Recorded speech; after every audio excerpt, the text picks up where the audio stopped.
graceful and beautiful and physical and angry all at the same time. Were you idiot, your mind would cave in and your heart would explode within your chest. This is going to be a shame. Here we go! Welcome inside a brand new edition of the Tall Can Audio Podcast. Matt Robinson with you as always here in the TCA Studio in beautiful Bytown, Canada, as we bring you yet another brand new voice, a guy making his TCA debut, the voice of the Ottawa 67s. Kenny Walls is here. What's happening, man? Oh, nothing, man. You know what? I'm happy to be here. Oh, good. Yeah, it's one of the few times behind a microphone I'm happy to be here. Yeah. Well, I don't have subpoena power, so I assume good. you wouldn't be here if you were like terribly unhappy to be here. But we do at least appreciate you feigning enthusiasm. I'm nothing happy. Else. I'm Okay. happy. Okay. That's good. We are on social media at Tall Can Audio. Give us a follow there. Make sure you're subscribed to the podcast wherever you're hearing us right now. Lots to get to with Kenny Walls. This is your first time in here, man. So we're going to run the gamut here a little bit. But we always start in the same place. We're going to have a pint. Maybe two. We'll see how this goes. I like the thought of maybe two. Maybe two. What did you choose out of the magical TCA? That's a fridge great there? question. Lost Villages Brewery, Farron's Lager, Okay. I don't even know where that one came from, to be honest with you. I just don't. brewed in Long Sault, Ontario. Okay. See, that was it. I wasn't familiar with the brewery. So, Yeah. Sometimes you grab a few things walking through the grocery store or through the LCBO, you throw them in to bring back to the fridge, and you sort of forget what you've picked up over the years. So that'll be a new one.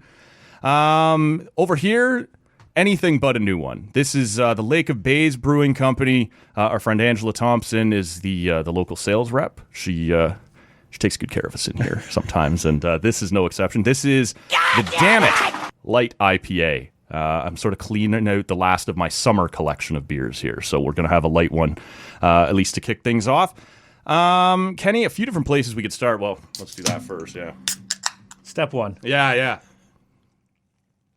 You can invite a guy in for a pint and then ask him to sit around for 10 or 20 minutes before you're letting him open it. So we'll do that. What's your first take on that one? I like it. It's light. It's good. Yeah. Are you normally a craft beer type of guy? I already know the answer, but Yeah, for the sake of the good listener. Right? I'm not a craft beer guy. Yeah. When I drink beers, I generally consume a lot of beers. I understand this problem. And therefore, I don't want to. And I like having craft beers around, but when I consume a lot of beers, I don't want to get into the craft beer. So I'll go with a more. It's an expensive hobby if you're going to put away 6 or 12 at a time. Yeah, right?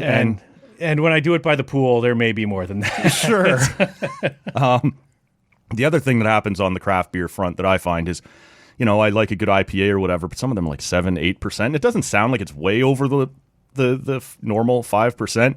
But if you do sit around by the dock for me or by the pool for you or whatever all summer, and you've 3 or 4 of those in the afternoon, feels like more than 3 or 4 of a standard lager or whatever else. And you notice it a little quick, like you need a little afternoon nap sometimes. It's like having a Cutwater when you're used to a standard vodka soda. The Cutwater just hits different. You have one or two, and it's okay. That's it. We're off to a good start. There's a bunch of places that I'd like to take you here and get your take on, get your opinion on. But I want to start, as I do anytime anybody new comes in here for the first time, and just sort of get a bit of a feel for your background. I've mentioned that you're the voice of the Ottawa 67s right now. You've been around TSN 1200 for quite a while. But how do you find yourself in the radio business? And, what was the path you've taken to where you are right now? It goes back to high school. I was born in Calgary, grew up in Kitchener, moved to Toronto for the last couple of years of high school. And when I went there, got an internship or a co-op at Scotiabank.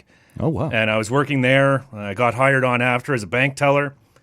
Was there 2-3 years. And at some point, they asked me to record the outgoing voicemail. Sure. So I recorded it, had a couple customers come in, recognized my voice, and said it sounded great. And so as I was filling out my college applications at that point in time, it was accounting, economics, at either in Ottawa, at Algonquin for both, or staying in Toronto or going back to Kitchener. Right. And then as my fifth or final option, I'm like, you know what? My voice sounded good. They complimented me. I see there's a radio broadcasting course over at Algonquin. Let's give that a shot. So I threw it on there as a lark. And the more that I thought about it, got into everything, but the more that I thought about it, I'm like, I don't want to sit behind a desk looking at numbers for the rest of my life. And my dad was an accountant. I know what it's like. So I'm like, okay, we'll give radio broadcasting a You'd chance. have probably preferred the numbers you were looking at in your own bank account down the road better. Had you stuck Let's not go there yet. Let's let me get into this. So I went to Algonquin first month or so. Right. I know I consumed more 26ers of rum than I did going to class, more classes that I went to. So And after my own heart. yeah, it went. It was off to a bad start, but then ran out of money, as one does when you do that, when you get off to that start, Sure. and started going to class, and I fell in love with it. I really did. Every aspect of it, I really enjoyed. I was terrible on air. I couldn't breathe, couldn't do performance classes. I was awful, but I liked it.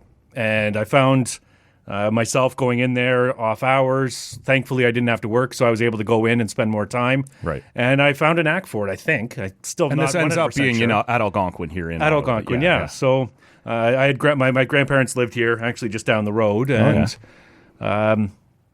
was able to find something that I love to do, and thankfully I'm still doing it. And you find yourself, like, at this point, for people who aren't super familiar, with how radio works at this point in Canada, God love you. You're people like yourself or Creech or Matty K, like people who can do multiple things behind the scenes, production and on air. Like, that didn't used to be a thing. You were a producer or an announcer or, you were sort of, now you, with how bad it's been cut back, you sort of have to know how to do everything. So it sort of sounds like for you, right off the hop in school, not knowing that was going to be the case, but you had a well-rounded love for almost every element of it. Yeah, except for sales and doing traffic and all that stuff. It was, or commercial writing, because I can't write worth shit. But I did find that knack for it, and I got hired on shortly thereafter. I worked for Sex with Sue Johansson. No way! For a little bit. I was just editing some tapes May she rest in peace. Yeah, it was different. So I started off there. I did that for a couple months and just edited some tapes, demo tapes or whatever. Oh, man, and then we may end up spending the whole show talking about this. I've had a lot of media types in here who have talked about their back path or their paths, their backstories. Don't know if it started there. No one has ever mentioned Sex with Sue before. I was not Sue Johansson. It was Sue McGarvey, pardon me. Okay. Who was the Sue that I worked with. And she was in Ottawa, and it was great.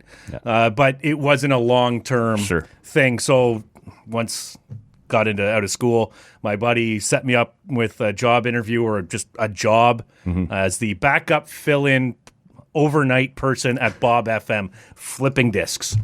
And you know what? I was happy. Sure. I'm in. This is perfect. And everybody's got to start somewhere. yeah, right? Soon after, moved over to CFRA, working various shifts, and ended up on the late night show.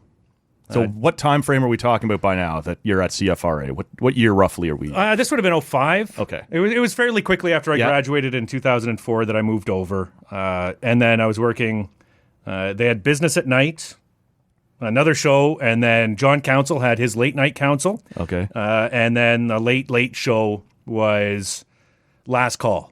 So what time are you wrapping up the station at that? 2 a.m. 2 a.m. and living out in Nepean, right by Algonquin College, taking the last bus home. Sure. It was fun. It was entertaining, to be certain. Well, by then you're with all the drunks on Friday night or whatever. Yeah, right? thankfully. People making it out of the market. Thankfully, I was going out with them. Exactly. And heading back out. And that late night show allowed me to show off a little bit of creativity in the way that I produced and did certain things and was able to jump on air a bit. Mm-hmm. And the program director at Team 1200 at the time, Dave Mitchell, said, the bloated sack of guts, Tim Dunn is leaving the morning show. And would you come over and see if you can produce the morning show? Right. So at 21 years old. So you've gone from going to bed at 2 a.m. to getting up at 3 a.m. Essentially. And so I started that and then worked on Tigor for years. And eventually, as you say, worked my way up. But I've done all these different things along the way to kind of ingrain myself within you're the one station. of the staples there now. Like one of the guys that people are familiar with, who's been there for a while, a familiar voice. If you're around anywhere long enough, somebody will recognize you. Sure. When do you start doing play-by-play of any sort? In college, I did the Nepean Raiders games. Okay. The CCHL, the Gloucester Rangers. We would tape on the Thursday night when they would have their home games and replay them on Sunday morning. Wow. Why? I don't know, but it was a great experience. Sure. And we would also do the Ottawa Raiders, which was the women's hockey team in town at the time. And so there was a boatload of stuff. Algonquin had their Algonquin Thunder basketball teams, which we also broadcast, and I did a couple basketball games. I was terrible at it. Terrible at hockey, too, at the time. But you eventually work your way up, and that was the first time I ever did play-by-play. I had wanted to do it because it was just, I don't know about you, but I would play video games as a kid and dub over or do the games and record them so with not your own quite thing. to that level, but I was always talking, if not fully out loud, at least mumbling the play-by-play as I was playing these NHL video games like NHL 96 or something. Whatever it might have been. Mario Lemieux hockey on Sega Genesis. Oh, yeah. The best thing about that game, and I would be okay if the NHL went to this, was only the loser of the fight got the penalty. It's still a 5-minute major, but only if you lost the fight. If you won the fight, you didn't go to the box. Referee on the ice has to determine in real time. Right. And there's no, until somebody goes down, we're tossing. Yeah. No, and there's no takedowns. It's a takedown, wrestling takedown, get back up, keep going. And those early games too, like I remember maybe it was NHL 97, like it was the fight itself would get like put in this little window in the top right corner and it would back and forth like rapid fire punches until someone would just drop. Yeah. No, I'm with you on that. I do remember a little bit. I don't know if I've ever admitted this or said this before. You're getting to know me pretty fast here, man. 99 maybe 98. There's some wrestling game. Still am a wrestling nerd. And there was a couple of great wrestling video games that came out around 99, 2000 in the height of wrestling's popularity on the N64. And I did have one or two friends that, we would set up like the video camera over our shoulders behind us. So it was focused on the TV and then do play-by-play so that the camera would pick it up. But I think we only did it like once because like then you go back and watch the tape, you're like, this is stupid. Why do we do that? In real time, it sounds great. 100%, man. Like why would I ever watch this again? So, I kind of wish it still stuck around. 100%. And you know what? Now, not this, but like now people do make tons of money playing video games and whatever. I didn't make it that Not far. even just playing video games, commenting on other people playing This video is it, games. and streaming it to the internet and things like that. Yeah, no, it became a bit of a thing. I don't know if they're lame or I was lame. Could have been a pioneer. Could have been a pieneer ahead of your time.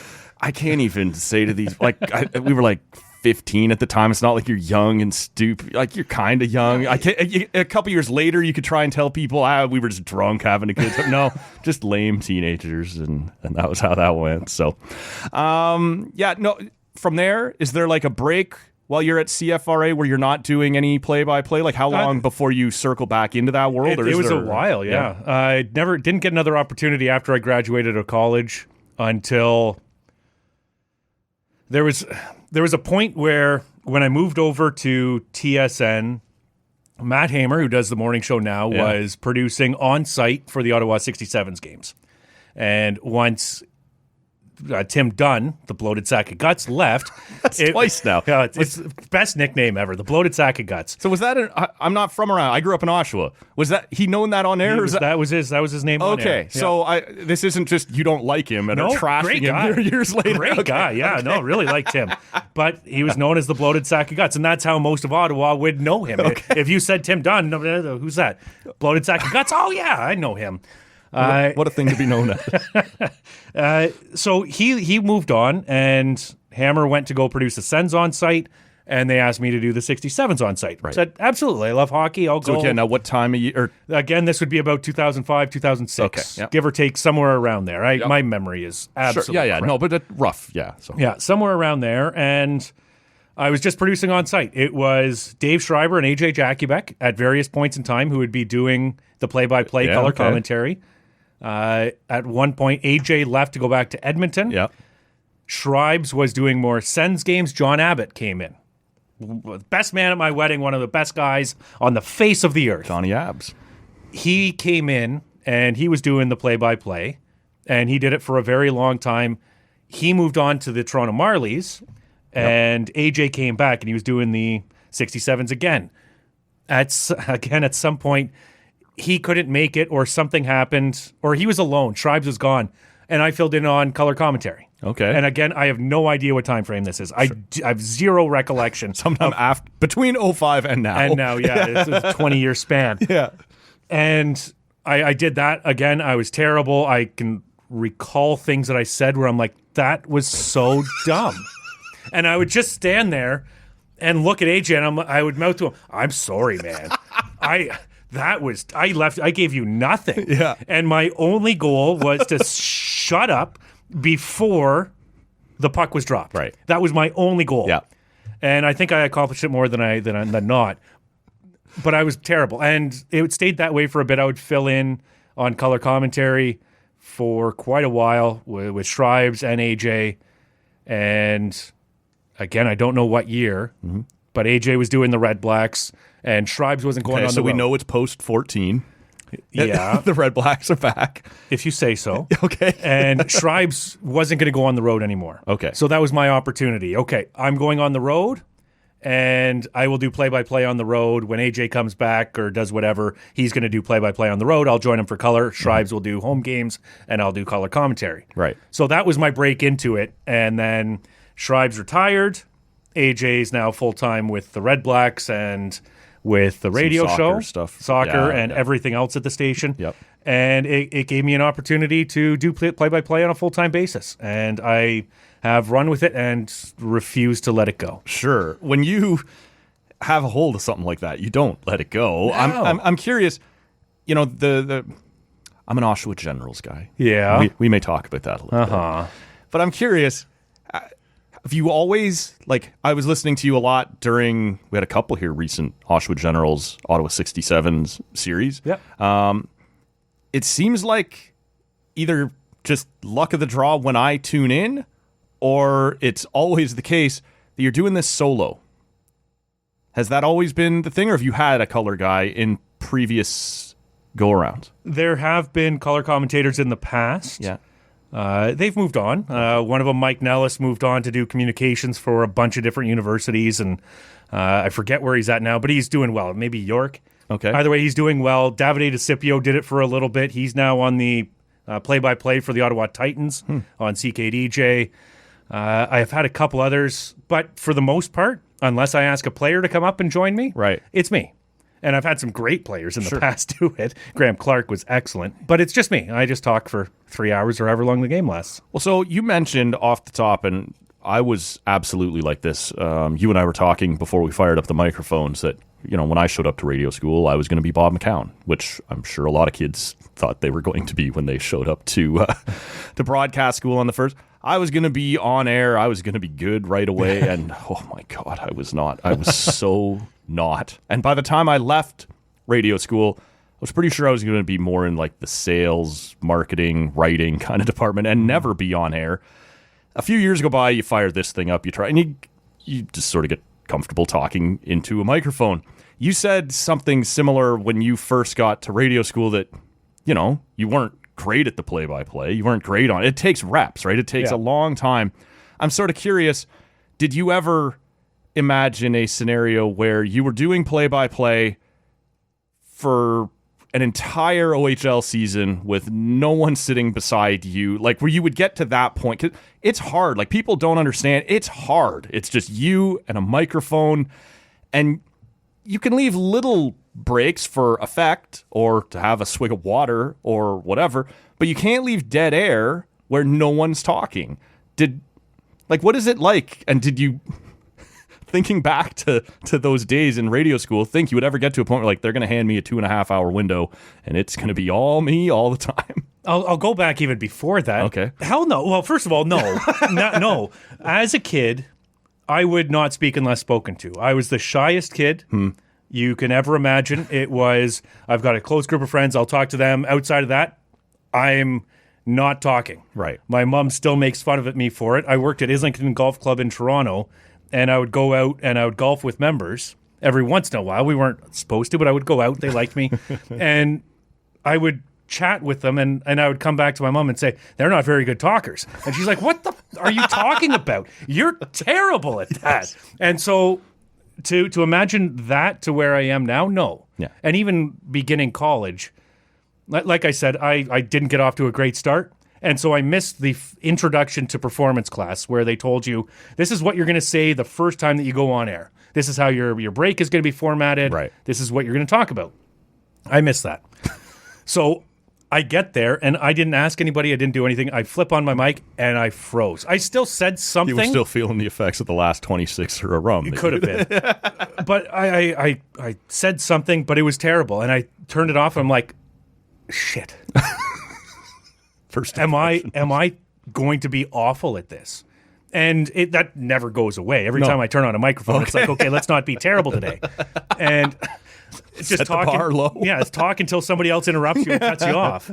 But for the broadcast, it's not that. I explained. I'm commenting on what I see. Yeah. Which is the easiest thing in the world. When you're just talking and you describe what you see. Sure. It's the breaks where there's a breakage in the glass. Yes. And all that stuff. And that's where somebody's injured or like there's a long delay. all and the it's injuries are the just worst. you. Yeah. Because if it's a serious injury, like Vincent's roar a few years ago was convulsing on the ice. No. And it's one of the worst things to try and fill time for. He was fine. Like 2 days later, he was fine. Right. But in that moment, everyone's terrified. He's taken off on a stretcher, and you still have to talk. As you said, you cannot leave dead air. Right.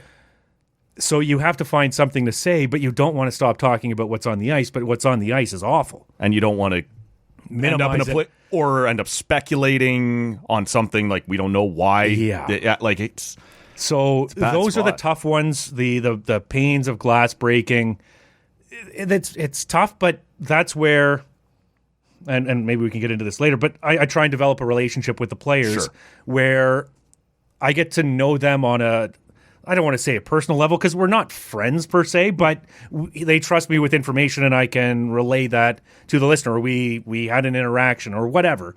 And like there's John Smith. You know, I was talking to him the other day. He comes from a family that loves such and such, right? That you can vamp like off. A Vince Scully type of thing where he's down at the batting cages and it's just storytelling time. And I'm not a great storyteller. I know that, but I try and relay what the information that I have. But it's incredibly unique in this day and age to have a one-man booth. It's getting more and more common, especially around the OHL. It's money's so tight around everywhere that the OHL, there's only a few broadcasts that carry multiple people on it, especially on the road. Yeah. There's two that I can think of that carry more than one person. So you get used to it. Wow, okay. I'm the one that's way out of touch on this. Yeah. Well, even your Oshawa Generals only have the internet streaming broadcast with Jack Moore, and he does a great job. Yep. But it's a one-man show, and so you have to be prepared. I've got a copious amount of notes that I can refer back to. I have an Excel sheet for every player in the OHL, how they've done against the Ottawa 67s, their backstory, as much as I can find. Every player drafted into the league since, let's say, 2013, I've got something on them that I can keep track of. Well, so take me inside that process for a moment, because we, a few weeks ago, had our semi-annual, that's annual enough now, I think, visit with Dean Brown in the middle of the summer. He always comes in, and he says sort of late July, early August, he starts putting together what he calls his book or his binder. And it's very similar, right? You know, what are the Sens bringing? What have they drafted this year? Okay, that guy is going to be in some preseason games, but he's not going to make the team most likely. Little notes from guys around the team. Okay, the last time they saw Trevor Zegras, he put up 2 points against the Sens and always has seemed to do okay. Like little things like that. Yep. How much of your summer gets put into preparing for this season? Like, when does that start to come together for you? And how much harder is it than, you know, in the NHL, guys get there and they stay there for, you know, 5, 10, 15, 20 years in some cases. So those notes will hold and they will sort of combine upon themselves.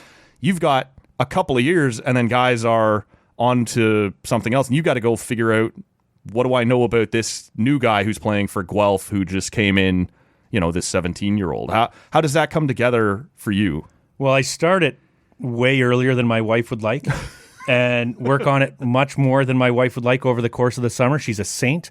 But I this year, because I was missing hockey, I was maybe 2 weeks off and then I started doing some stuff. And I do probably way more than I need to, and Dean does a boatload. Right. I know that. Yeah. But honestly, anytime when the OHL draft takes place in April, I input every player that gets drafted into a spreadsheet. My goodness. And go through their elite prospects page, input every stat that they've ever had into this page, look up notes, who they're related to, whatever may be. Something noteworthy about him. As much as I can. Yeah. They're the tournaments that they've played in, the awards that they've won. And at this point, this is some 15-year-old that Saginaw drafted who may never make the league. He could be a 15th rounder, but there's a chance that, and now especially with the NCAA rules change, that they could come in and play a game. So I want to be prepared and not have to scramble to go to elite prospects to find out something, and then it's in and out. The way that I do it is I try and I'm a terrible learner. I have to do it. A kinesthetic learner or whatever it is. I have to do it in order for it to stick. So I write it out and put it in here, and then hope that it sticks for the most part. And a lot of the times it does, because I don't refer to these notebooks that much during a broadcast. But it's in there, and if I need something, I can refer to it. And then as the summer goes along and players get signed, I transfer them into the main page and try and update as much as I can from there and figure out a little bit more.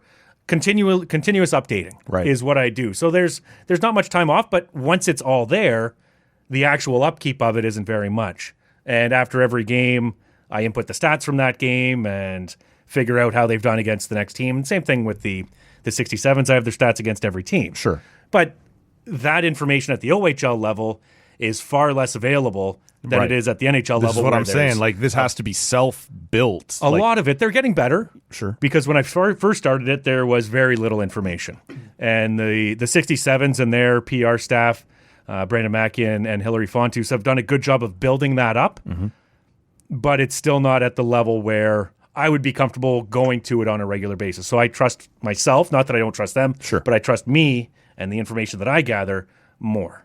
I'm just curious, knowing that you also end up co-hosting sports talk radio here in town, after this or that 67 up and graduates to whatever it's going to be, the NHL, the AHL, Europe, are those notes just funneled back out and gone forever, or do you keep them around knowing that name may reappear? I might want to look back on this. Are you more just relying on this memory of yours that so those notes hold up and they're still valuable later? Yeah, the memory sucks. Okay. I keep them there. They go in a certain spot, and then I don't look at them very often. Again, I do rely on a lot of the memory when I talk about a player from the past, but I do have the ability to go back and check some of the stuff. But as I said, a lot of it's from elite prospects or a variety of websites that can be checked. It's not like I'm calling these guys' parents and trying to find out more information.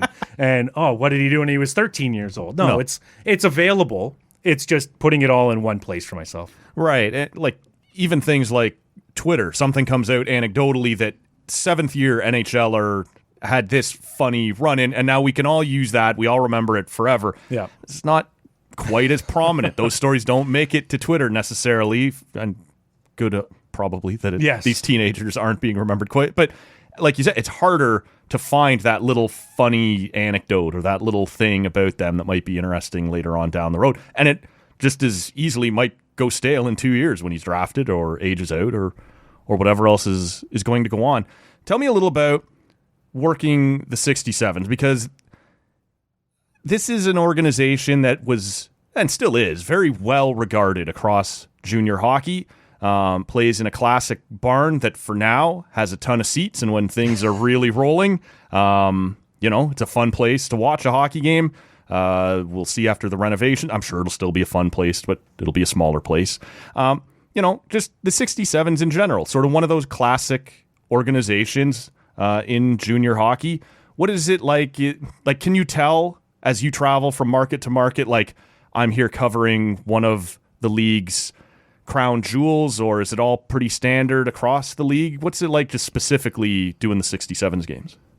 That might have been a terribly framed question. Yeah, I don't know how it's viewed from the outside. I do know that it's a well-respected organization, and People Like if love there was an coming to original Ottawa. 6, which isn't even, but just there are pillar franchises, right? The Kitchener Rangers, or you know what I'm saying? Yeah, Like, it is. It does have a bit of an aura, and especially when you come into that rink and you got the low side, and it's different, and it's like the odd in Kitchener. It's just a different. It's not a cookie cutter rink. It just has a different feel to it. Traveling around, I don't know if there's that aura. It's not maybe under the Andre Tourney when they were absolutely rolling and back-to-back 50-win seasons and they were almost untouchable. certainly Kilray before that. Yeah. Presented a certain face on the organization. And there was the aura. Like the London Knights have an aura Yes. when they travel to a different building. And Yep. that's year after year. It doesn't matter who's there. That's you can right. go back to Max Domi. You can go to Easton Cowan. There's an aura Yep. around them. And Back I don't to Rob Schrem. Yeah, I don't know if there's an aura around the Ottawa 67s on a regular basis like that, but they're a well-respected organization. And as far as me Yeah. traveling with them, I couldn't ask for any more. You are in there are harder ones, certainly in the dub, but you are in sort of one far end. It's the the second league. worst travel in the league behind Sault Ste. Marie. Exactly. But let's be honest, it's 2 hours to Kingston, you're 4 hours to, or less than, to Peterborough, Oshawa, and North Bay. Everything else is an overnight trip. Right. So it's not the worst. But when they talk about kids riding the buses to, earn their stripes or whatever you want to call it, you've been riding that bus for a while, man. Is there ever a time like it's a snowstorm or it's whatever and you're like, Matt, I don't need this. I'm a great sleeper. Okay. I can sleep on the bus.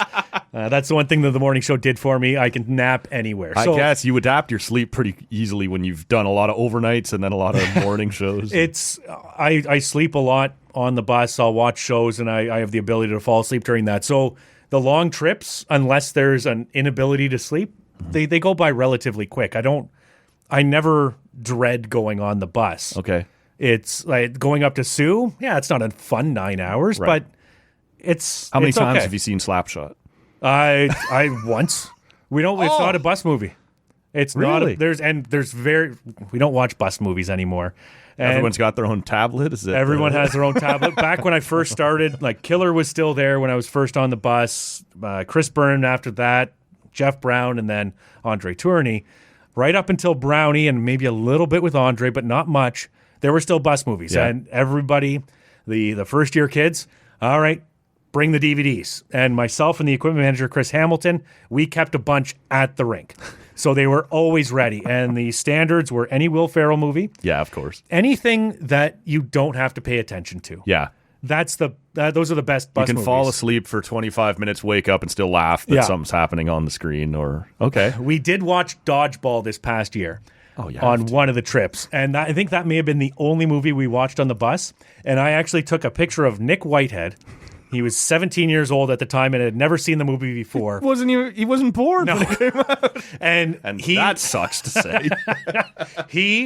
a lot of the kids were just kind of in their own world, but he was leaning between the seats, head in between, and just riveted. Couldn't get enough of the dodgeball, but it's gone because everybody's got their headphones on. Everybody's got their own phone. Okay. A few years ago, guys would be playing Flappy Golf. I think that's the name of the. I'm sure I've heard it. I don't. Yeah, you can team up or you can link together a bunch of different games, people, and play together. And so that was a big game on the bus, and it was a team building thing at the bus. But it's not something that I dread. Okay. I'm tall. Yeah. I'm 6'3" and my knees start to hurt after a while. This but is it. Everybody gets their own seat, double seats. So it's kind of you can sprawl out if you so desire. Right. It's not terrible. See, to me, I have always hated long travel. Like it's just always I get bored. I'm like you. I'm about the same height. I get sore a little, like not horribly uncomfortable. Like it's a major, but yeah, your back a little bit, your knees. Especially as I get older now, I'm just sort of like, yeah. Yeah. If I had to sit up and stay in one seatbelt on the entire time, Yeah. I'd be miserable. Well, and I guess that's the difference, right? Is I'm never on a bus Sprawled out, feet up on the other chair. You are sitting up in a normal, car or truck seat or whatever. Yeah. So it is what it is. So there are comforts. Yeah. I just saw a WHL bus that the Brandon Wheat Kings go in, and the front few seats are captain chairs. You can spin around and lean back, and it looks great. All right. That would be ideal, but I just got threatened by Dave Cameron, threatened in a big quote, that I'm going to be kicked a little bit further back of the bus because I haven't shown up for the last trip. Okay. I didn't go to North Bay, and I didn't go to Kempville. Kempville. Yeah. That should have been one you made, man. That's an I was easy beer league short softball one. tournament time, man. I couldn't miss it. Couldn't possibly. No. As you're saying, like, you can sleep anywhere. If you're not asleep and you're driving to do like Windsor, Sarnia, London, or something like that, are you a music guy? Are you a video game guy? Are you a tablet, like your own movies guy? Or are you legitimately probably just going to sleep most of it? I will put on a movie or TV show that I've seen hundreds of times before. This is me all over the place. Something again, mindless. I'll watch Friends for the 30th time or something stupid, The Office, and it'll put me to sleep. Okay, and I'll fall asleep, or if it's an hour long, I'll throw on something I've only seen once or twice. Right. I have a very difficult time watching new shows or anything on the bus. Okay. For me, it's not just on the bus.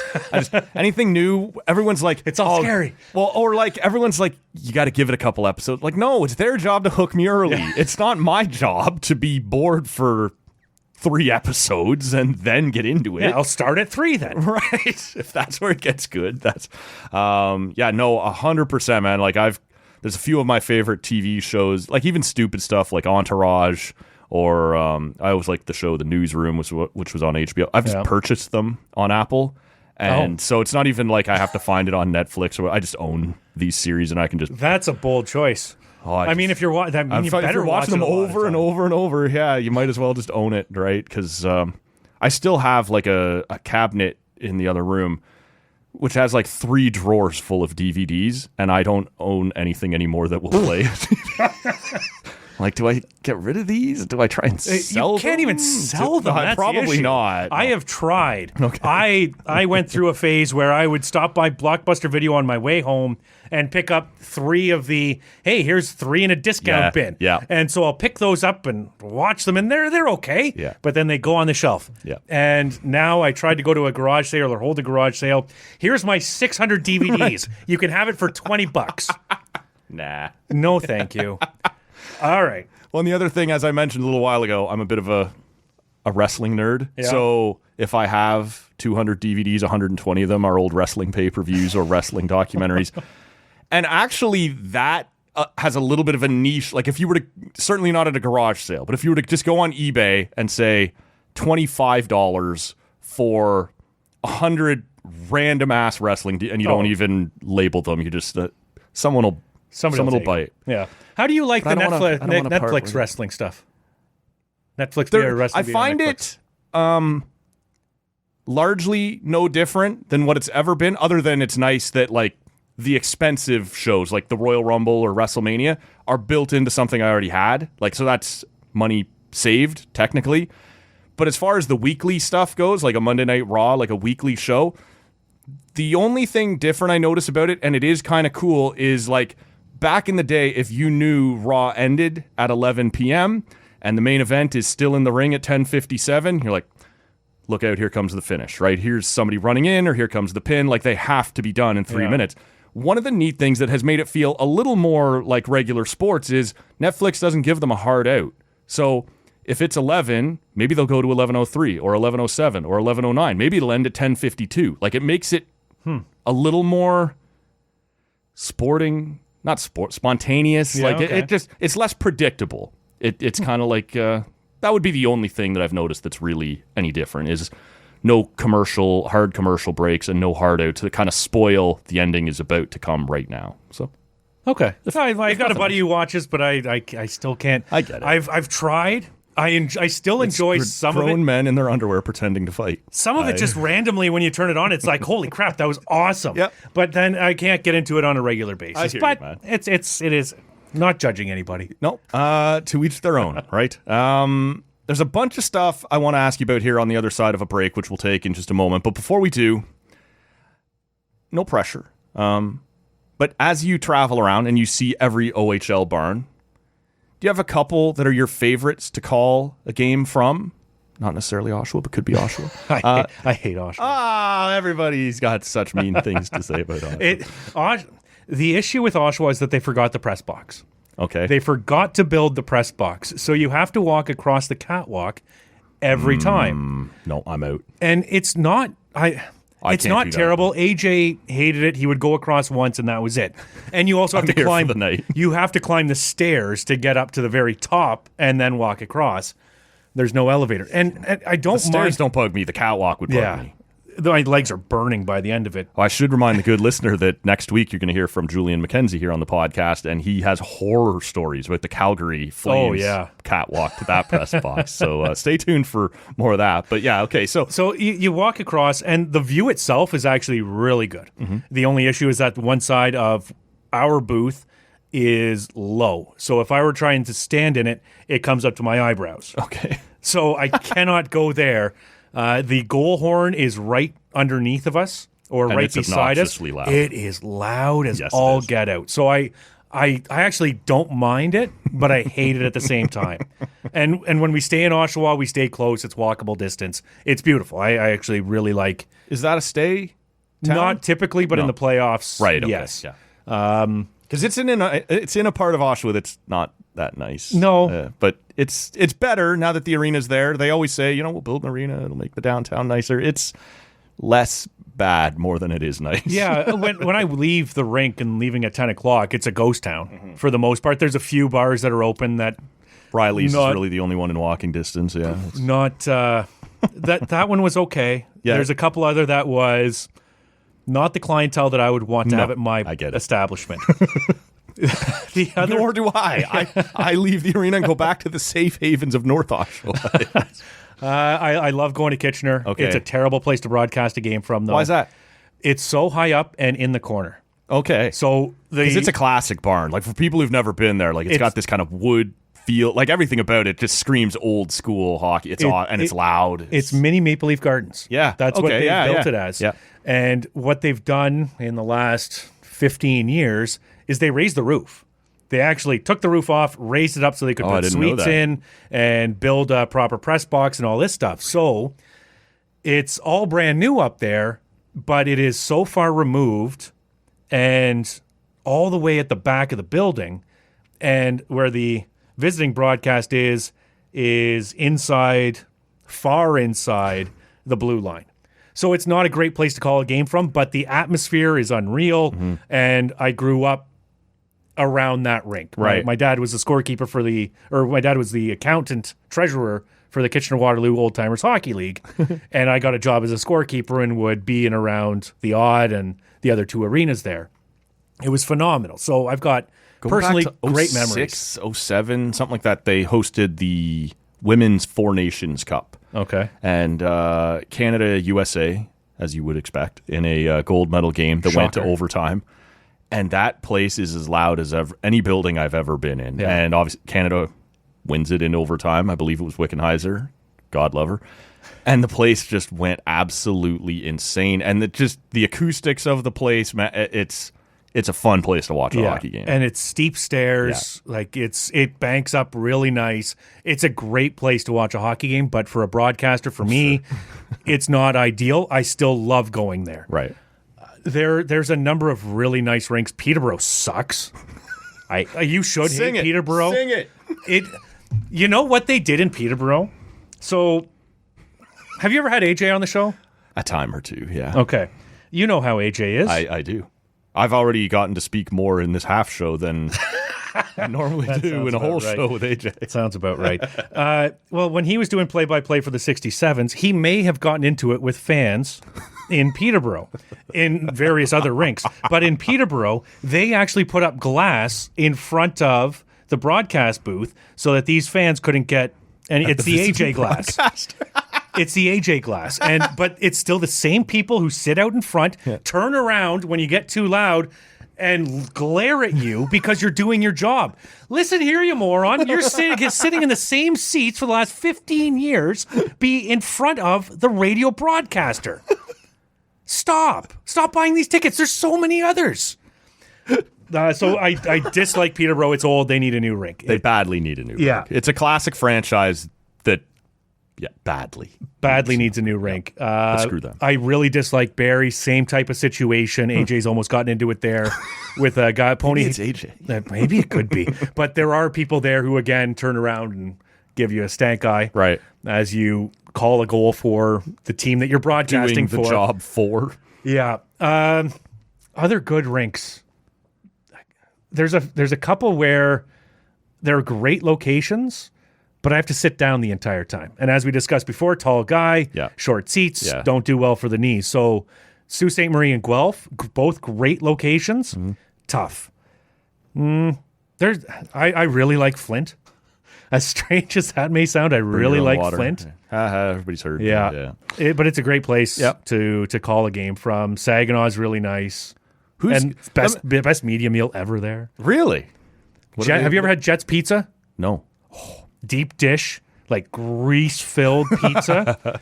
Amazing. You have my attention. So they've got that. They have fried chicken. Typically, this is just a standard one. Fried chicken, mashed potatoes, some sort of salad. They've had tacos before. And at least 4 different kinds of pie. Wow. Okay. Coffee and all the drinks, including Mountain Dew that you could ask for. It is an amazing press room that I'm happy that I only go to once a year, or else I'd be pushing 3 bills. Well, before we take a break then, best kind of old classic rink you've ever called a game in the OHL so that people will be somewhat familiar with them. I'm sure in your calling, Kemptville games or whatever else back in college, you've seen some things. But best classic old barn you've ever called a game in an OHL, and worst new-ish rink. Like if you wanted to say Oshawa, which I think opened in 05 or 06, something like that. But in that, like, someone has spent a lot of money to build a nice new rink and really just missed completely, and someone who hasn't spent any money and still is playing in a classic rink that you think is awesome. Well, Kitchener. Yeah. That's hands down. Yeah. New rink. Like Sarnia is in a community center. Yep. That one's right on like tough. the college campus. Yeah. That one's a weird one. Yep. New rink. Newish. The WFCU Center in Windsor. It's nice. It's cookie cutter. There's something about it that bugs me.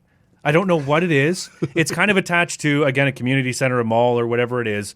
But so they've got a couple other ice pads, but it doesn't have that feel. Niagara did the exact opposite. They've got a cookie cutter rink, but when it is packed, it is awesome. It is so good that like they had a drum line going at one point in time in the playoffs years ago, and they just stood over the Ottawa 67s dressing room with this drum line in the intermissions, and were playing away. Like amazing war tactics. The atmosphere. It's unbelievable there. I absolutely love Niagara. The owner has done some damage to it as of late, but it's a really good rink that they did well. Okay. We're going to take a break here, and we're going to grab a new pint. We'll come back. Huzzah! I want to talk to you about this year's 67s. I really want to talk to you about what's going on and get your take between the NCAA and the CHL right now.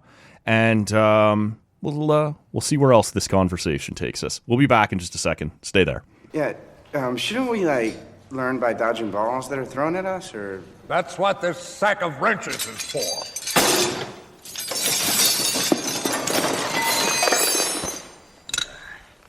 If you can dodge a wrench, you can dodge a ball.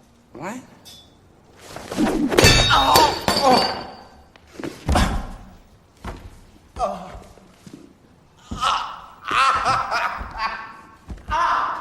Any other questions? Oh, my God! Yeah, Patches. Are you sure that this is completely necessary? Necessary? Is it necessary for me to drink my own urine? Probably not. No, but I do it anyway because it's sterile and I like the taste. Okay. Man, we're going to have another round, and we're going to talk a little more junior hockey. Actually, a bunch more things here on the junior hockey front. What have you chosen to ride out the second half here with? From Collective Arts, Jam Up the Mash. A classic. Dry hop sour. Yeah, okay. I'm hit and miss with the sours. every now and then, I don't mind trying it out, but for the most part, not really my thing. But we try and make sure there's a little something around here for everybody. But I closed my eyes and picked one. Okay. That's what you told me to do. That's true.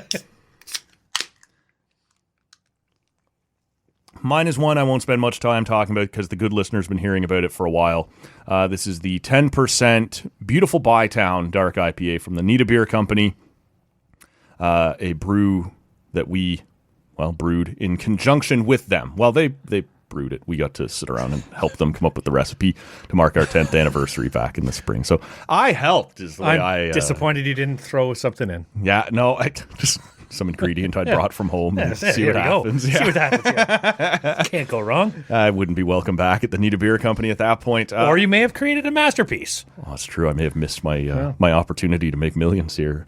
Over the next little while, you are going to hear from Andy from the Nita Beer Company coming up because they are just over right now 2 weeks away from their Oktoberfest, which is going to be on the weekend of September 28th at the Nita Beer Company at 190 Colonnade Road.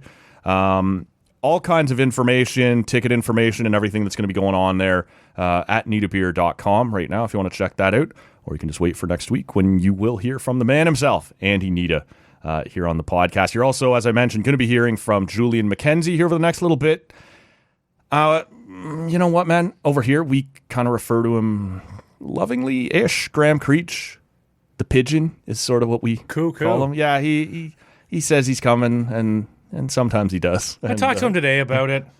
Maybe. He's there was some excuses, or reasons, however you want to look at it. It's excuses. There's he's the intent is there. He's in the right headspace. Yeah. He's got a family. Oh, I got that whole thing. I have a family too, Graham. And here he is. This guy made it. So we'll see. You may also be hearing from Graham Creech here over the next week or so. Also, Brent Wallace getting ready to make his TCA debut in the not too distant future. Lots of good stuff coming up on the podcast. And actually, for sure, booked in. I can't believe I haven't mentioned this yet. Dan Schulman, the voice of the Toronto Blue Jays, will be here next week. So lots of good stuff coming up. If you aren't yet, make sure you're subscribed to the pod wherever you're hearing us right now. We'll get to this year's 67s and, who you expect to be, which teams you expect to be powerhouses around the OHL. But I do want to talk a little about what's going on right now and get your take on this NCAA CHL thing. And for people who don't follow junior hockey all that closely, there's always been this kind of divide between kids who play major junior hockey in Canada and kids who play college hockey in the U.S. And mainly it's because when you played college hockey, they had a very strict line on what they considered to be professional and not. And if you had essentially been paid to play hockey, you were not welcome to play in the NCAA. And essentially the little per diems you would get to play in the OHL or the WHL or the Q would count as professional as it would pertain to the NCAA. Do I have that about right? Yeah. The groundwork is there. Yes. So that has fallen apart over the last few years. The NCAA, the athletes that would compete in those sports wanted to be able to start making money off their own likeness because God knows the NCAA was making money off their names. In the Final Four in basketball, certainly college football, just massive. And everyone was making money except the players. And so while teams and colleges now are not necessarily able to directly pay their players, those players are welcome to make money off their own name, image, or likeness.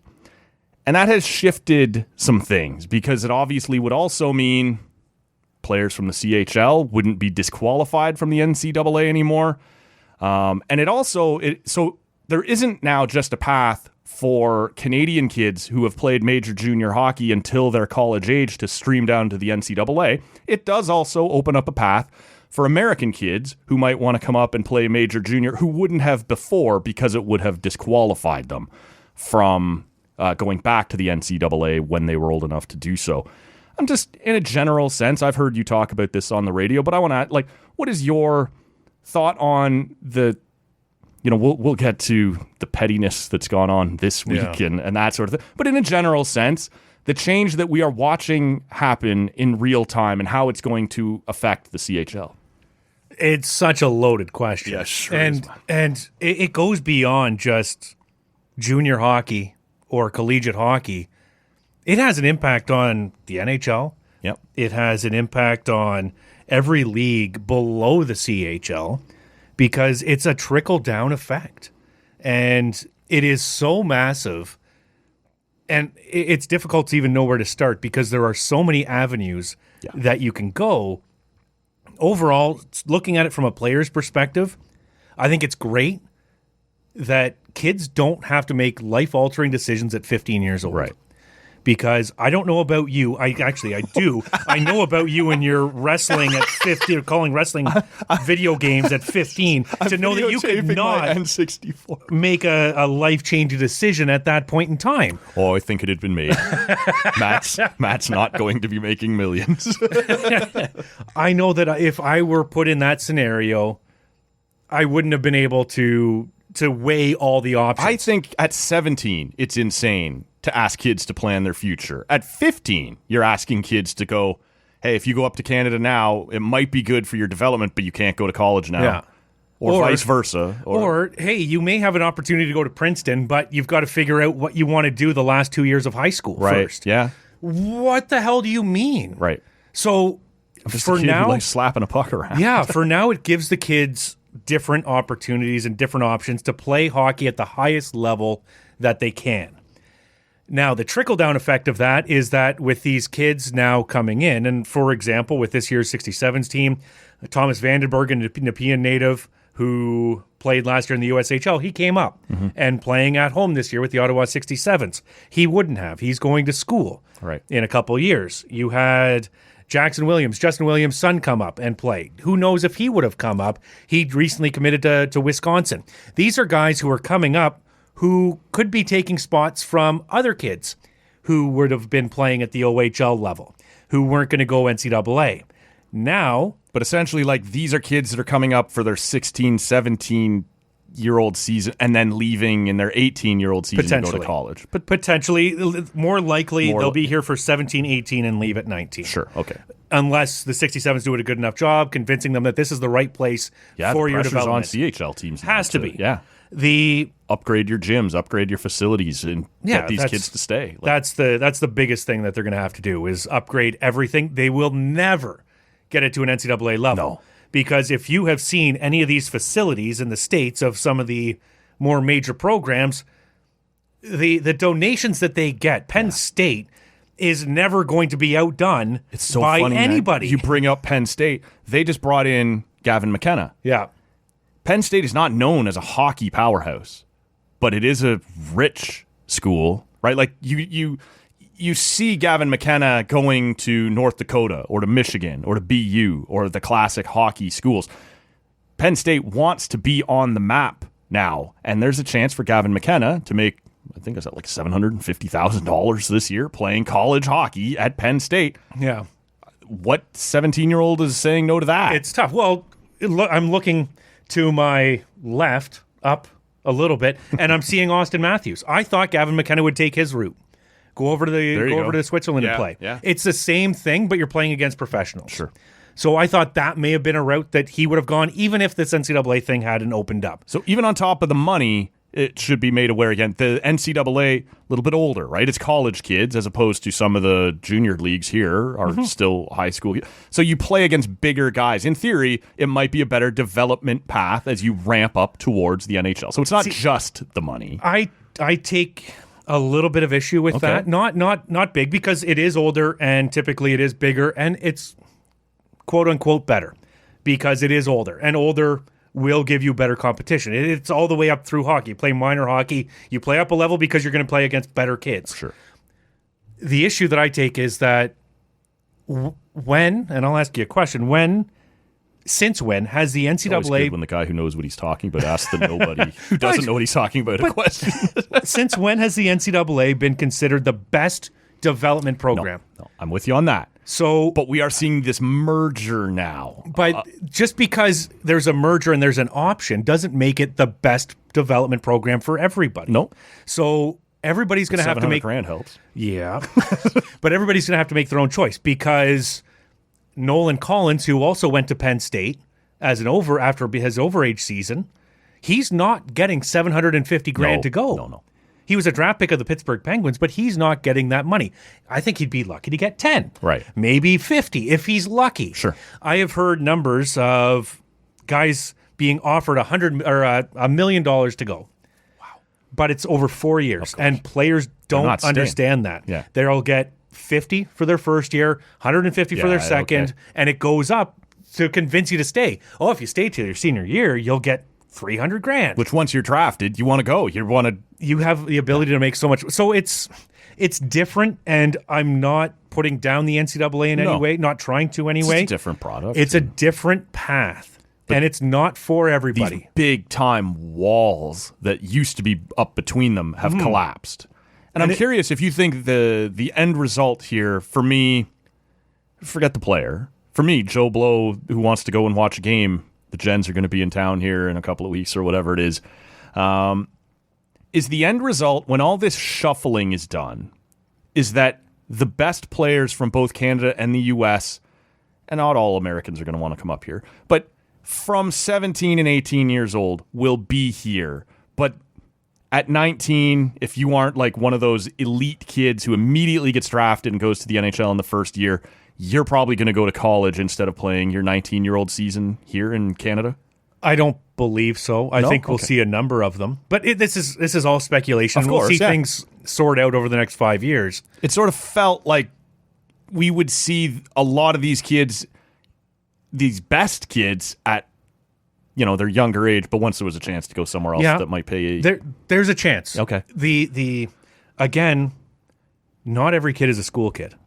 No. Not every kid wants to go to classes. I can vouch for that. And as not much every kid is sitting commentating their Nintendo wrestling matches. Those kids have big time school futures. But when it's not football, it's not NCAA football where you're not right. And some programs are different. Like different programs have different expectations. Yeah. But you're not expected to go to school. They will create a program for you where, okay, you go to this class and somebody else will go to this class, whatever the case may be. That's not going to be it for hockey.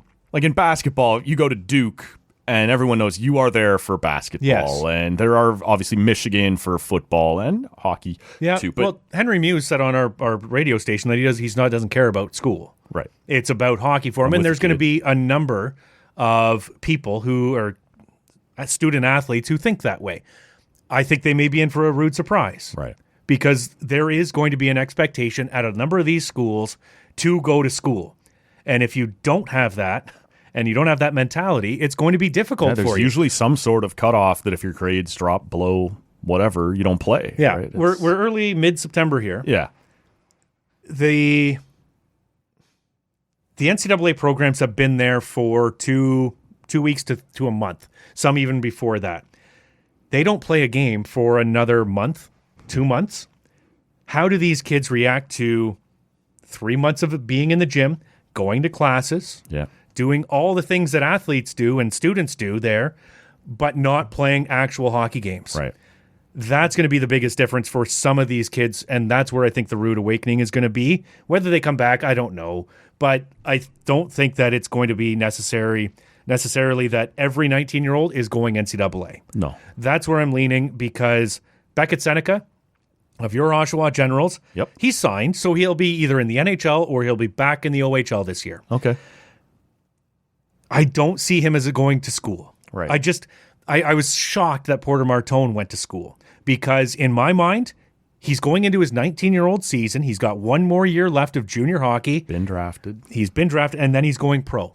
Right. And he has a better, well, I don't want to say better than not. He's got a decent chance of actually making the Philadelphia Flyers this year. He has ripped that out of his own hands because he's going to school, which, again, no problem with. If you want to go get an education, fine. Sure. Go get an education. Yep. This isn't an education. This is playing a place to play hockey. Is it more beneficial than potentially going to the rookie tournament that's getting underway right now, putting on a show, and trying to make the Philadelphia Flyers? And there has been an adjustment in the NHL's collective bargaining agreement that's hasn't been totally fleshed out yet, unless you. It's starting next year, as far as I know. Yeah, that will allow one NHL or 19-year-old player per team to go to the AHL. So there would be some sort of still advancement from junior to play pro and against men, but not at the top level, which I think a lot of us understand would serve many of these players well, but that option has just never existed before. So it does feel like, man, it does feel like the CHL is a little under siege right now, but maybe I just don't understand this enough. I think from looking in, it is. Yeah. It's when you see that, I think it's 57. Because I'm with you, not every 19-year-old is going to go to college, but the best ones will be recruited. And the best ones will be playing in the AHL, and they'll be signed, and if they don't make it there, they'll be back in the OHL. Okay. That's how I look at it, is if you truly believe in yourself, and the money thing throws a wrench into it, because you may get paid more at a school than you would at the AHL level. Yeah. That's where the wrench comes in, is that if it's me and I am a super talented player, Michael Misa just signed this week. Yep. He's got a chance. Sharks draft pick, first round, second overall. Yep. He's got a chance to make the Sharks this year. Yep. There was rumors that he was going to go to school. His brother's going to Penn State. They had a massive recruiting class. No kidding. He's got a chance to make the NHL. If he doesn't, he's back in the OHL. Right. So, when this rule kicks in, he's only 18, but he's played 3 years in the OHL already because he was an exceptional status player. There's a whole big different thing. But in my mind, he could play in the AHL. If it was next year, he could be sent there, type of thing. But he's going to get, in my mind, the 9 games in San Jose to prove himself, the Brent Clark treatment. Yeah. The 9 games in San Jose on a conditioning assignment, go to the World Juniors, and if all those things, or the NHL doesn't pop, and the AHL is just okay, World Juniors is good, then he comes back and he goes to the Saginaw Spirit or whoever they trade him to, and he's back in the OHL for half a year, and then he's playing professional hockey. If he goes the other route and NCAA and doesn't sign, he could make some money, but there's no opportunity to actually play NHL games this year. You can't leave. You can't. Well, you can. You can sign at any point. Yeah. But why? That's I guess. Yeah. Okay. Like, you're missing training camp. You're missing your opportunity to actually play. The San Jose Sharks. If you played those 9 games, you can't go back to. No, as soon as you sign your entry level contract, you can't go NCAA. Yeah. So there's pluses and minuses for it, and we can talk around in circles because it truly is. Well, we're so a massive thing, and that's too. just we haven't seen how this is going to impact everything. We're Wild West. Yeah. It's Wild West, and for me, some people say I'll let it sort itself out for the remainder of a year or 2 years. To me, it's 5 years, bare minimum, before we find everything out. I was talking because you're going to watch 2 or 3 years of people go by, and that's going to impact the decisions of the next. Like, now we'll know what it means. Like, it will take time. Yeah. And I was talking to somebody in an OHL scout, and they were saying they don't think that anybody who is committed to NCAA will be coming back to the CHL this year, or to the OHL, I guess it would be, because of, I don't know if it's that's the wrong word. I don't think it's embarrassment, but because of the tail between the legs factor. And the agents don't want to see that. Yeah. The players I don't think the players care. They just want the best for themselves, but the agents don't want it, is my guess. In a general sense, like we sort of talked around the idea that bodies are bigger in the NCAA and guys are older, so maybe a little more responsible. And more conditioning. Yep. But it's a different type of schedule. The counter argument has always been in the OHL, you play more of a pro game, play more of a pro schedule. Do you have a take on whether one of those, like whether that comparison that we've always made is even fair, and if it is, which one of those paths is better, or is it always going to be dependent on the kid? It's always going to be dependent on the kid. If you're a small, slight kid, but you want to get bigger, the NCAA may be for you, because you do have time in the gym, and if you're dedicated, you can get big or bigger. And you'll be reminded every weekend when you go into the corner with some 22-year-old. Yeah. I better But work a little you more. may not play right away, Sure, yeah. but you'll be able to spend time in the gym and have that conditioning and have that ability to gain strength and the weight that you want. You won't be on the bus with Kenny from Ottawa No, to you Windsor. fly everywhere. And that's the other thing is they a lot of these NCAA teams, once they graduate, it's a downgrade to go to the NHL for some of these teams with all the facilities and everything they have. The donors in NCAA across, it's unreal the money that these schools have. Paul Stojkovic is the assistant coach with the 67s, and I talked to him. He went to Western Michigan, and I talked to him all the time about the alumni and how much they support, because I went to Algonquin. Right. They've reached out to me once or twice. Hey, would you be able to give some money? No, I work in radio. And Your diploma. but apparently in the States, it's a regular thing, and you're sending back whatever you can. And Terry Pagula is a great example. Yeah, there you recently, go. building everything. It's wild Yep. how much they do. But I forget where I was going with it. Well, yeah, just the idea of at the path, kid to kid. It's always going to be dependent on the kid. If you are Tyler Boucher, and it hasn't worked out for him right now, but the NCAA, he was already a big kid who did not need more time in the gym. He needed to play games, and that's the reason why he came to the OHL with the Ottawa 67s. Sure. If you're in that mold, you need to play games, and I have no problem with that. If you've already got a pro body or close to it and you don't need much refinement, the OHL or the CHL is better for you. Get games in, get playing. I think I don't want to say the pace is higher, because the pace and the work ethic in the NCAA is second to none, because you have to, or there's 6 other guys who are willing to take and ready to take your spot. Yep. It's not quite the same in the OHL, but I do believe It's the schedule style for me as much as anything. I think even the play style, there's more East-West plays than there is in the NCAA. The one thing I was told about the NCAA, and I've always watched it for goalies, and American goalies, you can pick it out. Connor Hellebuck, great, but there are flaws, and it's East-West.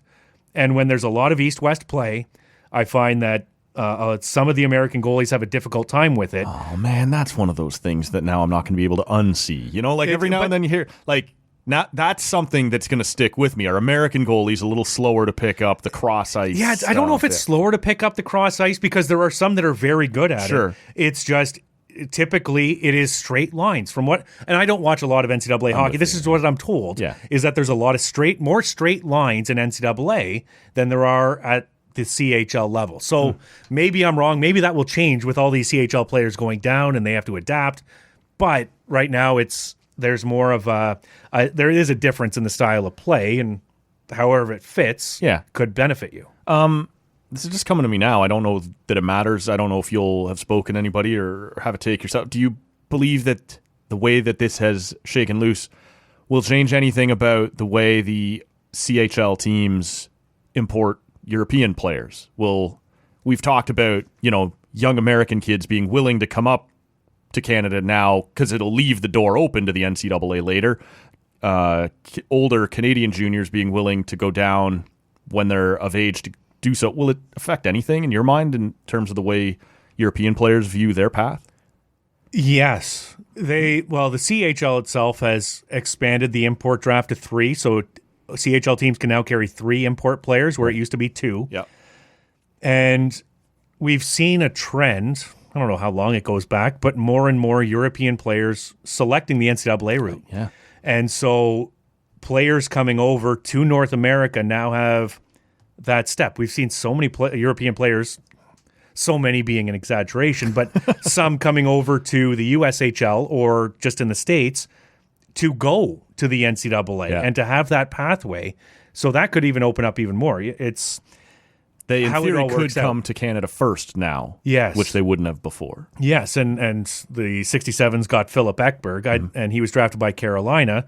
He's an outstanding player. I don't know if he would ever consider the NCAA, but it's got to be on the table now. Right. He was selected in the 7th round. Pro hockey in Canada or in North America may not work out. Right. He's always got Sweden. Yep. But if he wants to, and he wants to do some school, I'm sure there would be a boatload of NCAA teams who would now be after him. Sure. This week we heard news reported that the CHL will not issue passes to NCAA scouts to come up and watch the league. Now, it's important to make the distinction here that that's the CHL saying we're not giving you league-wide passes. You can still apply individually to the teams, and get a pass from the 67s, get a pass from the Generals, the Frontenacs, whatever it might be, and you could apply to all of them, and in theory still not miss anything. But there won't be any blanket passes this year.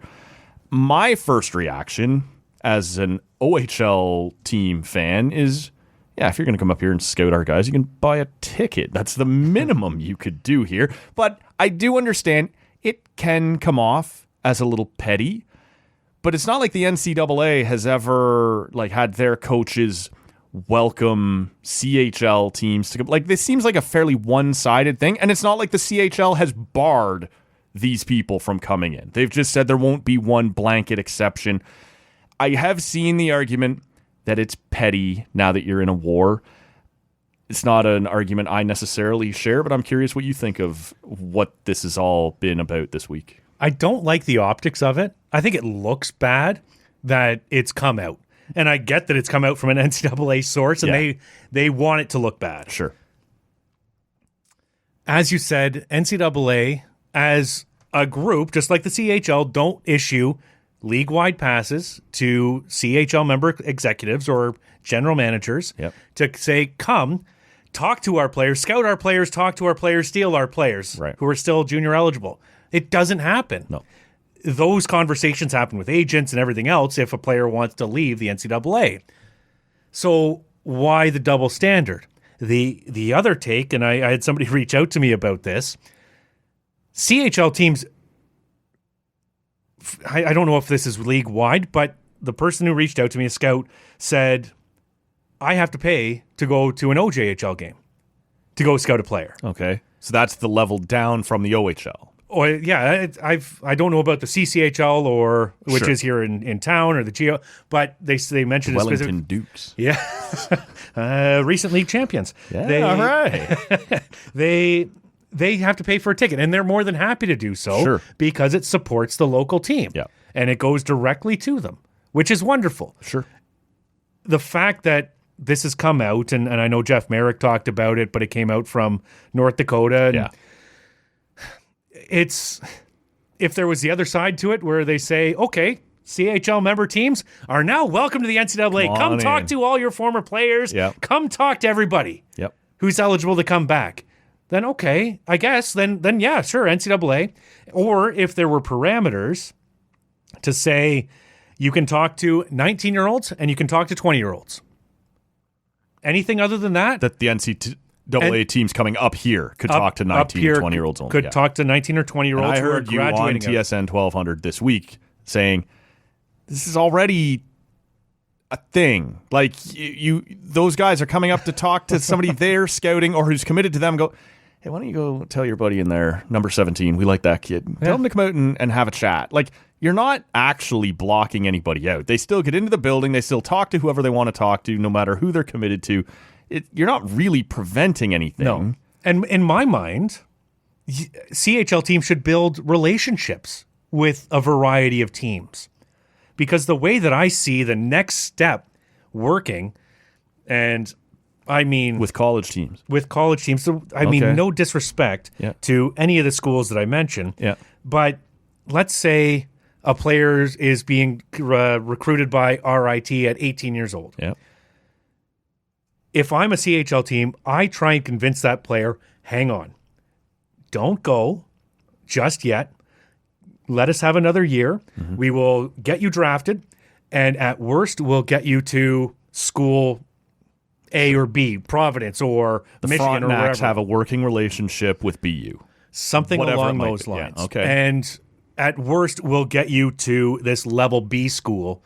And I shouldn't use a school name, but instead of a level D school, we'll get you to a level B school. Right. And that should be part of the recruiting pitch, or that would be the recruiting pitch that I would be sending out there. At bare minimum, you're going here. Yeah. That's the type of thing that I would be trying to do. But you're right. These things are already happening where the 67s have 7 players committed to an NCAA school. If they come in and they talk to one of their already recruited players, and they say, "Hey, can you Make sure you let can you go get Konishkakian for me?" Yeah. Yeah, no problem. Let me go grab them. Sure. Like, how is that going to be prevented? It's not. There's conversations between these schools and agents all the time, and there has to be a working relationship between the coaches or the program builders of the NCAA schools and CHL general managers. There just has to be. Yeah. Well, let me ask you, what, in your mind, knowing that each team can still issue passes or welcome people in, what was the point of the CHL making the blanket statement? Was it just to throw some sort of elbow and, look like you're putting up some sort of defense? Or because it does sort of, knowing that all these guys are still going to be in these buildings, it does sort of feel like you've made yourselves look a little bad or a little sad, whatever, for no reason. That's fair. Yeah. I did see one report, and I forget where it was out of. I think it was John Keane, but in any event, it was. He had seen NCAA schools walking around the arena and into locker rooms without regard for any signage or privacy or anything just of free will. Just we own this place, forget you type of thing. And that's what I think needs to be avoided, where this is our league-wide pass, we can go anywhere. No, you can come in, you can go here, we'll get you some players. Yeah. And it has to be a mutual respect. You can meet your guy at Tim's after the game. Or even just in the hallway. I don't care where it is. Just don't come into my walk locker into room. the locker room like it's your home base. Yeah. So it's a respect thing. But again, these communications are happening all the time. I want it to be on the table. These NCAA teams are ruthless with each other. Sure. Let alone with another league. Yeah. They will do whatever they can, whatever it takes to get a prospect. And they'll tell the prospect whatever they have to. They have 30 guys on their roster. How many guys can you play at any given time? Sure. So there are so many guys who are not playing who are promised playing time. That's my part of my issue with the whole thing. But the ruthlessness of the NCAA teams will creep into the recruiting and everything that takes place unless you put parameters on it, which is all I think they're trying to do by making sure that they go through the proper channels to do it. Does it look good? No. Could it have come out in a better way? Yes. But I don't necessarily fully disagree with it. Last thing on this, what is your expectation of any change, and maybe there won't be any, of the way that Canada puts together its World Junior teams? Because we are still mostly talking about guys who won't be of college age, although we do see college kids come back and from the NCAA and play for Canada. There's been a locking of horns at different times about Canada having a hard and fast rule that if you're not there for all of camp, you don't get to come, and some NCAA school saying we're not letting that guy out until such and such date. We've seen that softened in certain cases if Canada wants the player bad enough. Do you believe this will have any sort of impact on the way Canada selects its World Junior teams or prepares its teams for each tournament? The way that Hockey Canada operates, I don't know. I hope that it impacts the way that NCAA teams go about it and working with Hockey Canada, because you're going to have more players than ever who will be eligible to go. That's true. This year you have Porter Martone, Henry Muse, Gavin McKenna. Yeah. Like, all these guys are going to be there and be on this World Junior radar. Like, there was always kind of 18, 19 CHL guys and maybe one NCAA. Jonathan Taves would be there, or Cody Golubeff, I believe, was an NCAA guy. Like, it would just sort of, that guy, and he sort of stood out. And now I think you're going to see much more of a mix, right? Like, there should be. Yeah. There should be a really good mix of NCAA, and I don't think that there'll be any prejudice for playing in the NCAA at this point. No, and I wasn't suggesting that, but just how. But some have in the past. Okay, that's the issue. No, you're right. There's been a bit of a, you want to go play with them? Yeah. And the U.S. has done the same thing with CHL guys. It happens. But just procedurally, do you think this has any impact on the way they evaluate the team, the way they pick the team, the way they select the team? That's the same thing. Yeah. I like being redundant too. It's great. I honestly don't know. Yeah. I would hope it does, because you're going to have to adapt. Everybody's going to have to adapt at this. And whether it be Hockey Canada altering their camps to fit in, whether it's NCAA schools allowing players to leave slightly early, and understanding that taking more Canadian kids and more American kids who are 18, 19 years old will mean that they will be going to the World Juniors. Yeah. Just as CHL teams allow their players to go, I hope that it carries over into the NCAA, but they do their own thing. This is always it, right? Like, historically, why would the American school let the Canadian kid go early to represent Canada? But now we're going to see, I think, some more Americans on this side of the border and some more Canadians on that. Like, there's going to have to be a mutual, all right, we won't screw with you if you're not screwing with us. You would think, or let's just screw each other over all the time. That's fun, too. It can be. Right circumstances. Yeah. It's going to be fascinating to see. I honestly can't...